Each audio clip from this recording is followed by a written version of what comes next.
जगदादिपालं शिवं शङ्करं शम्भुमीशानमीडे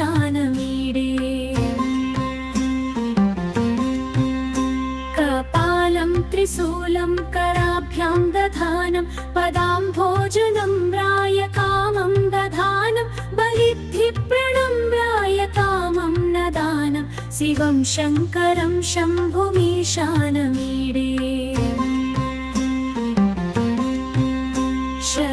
शरच्चन्द्रगात्रं गणानन्दपात्रं त्रिनेत्रं पवित्रं धनैश्चित्रपुत्रं सुरारातिनाशं जगत्सन्निवासं शिवं शङ्करं शम्भुमीशानमीडे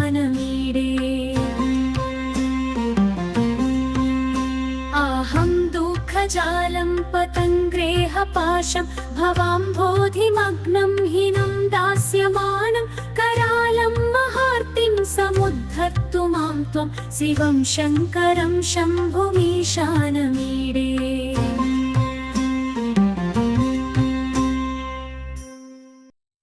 आहं दुःखजालं पतङ्ग्रेहपाशं भवाम्भोधिमग्नं हिनं दास्यमानं करालं महार्तिं समुद्धर्तु मां त्वं शिवं शङ्करं शम्भुमीशानमीडे।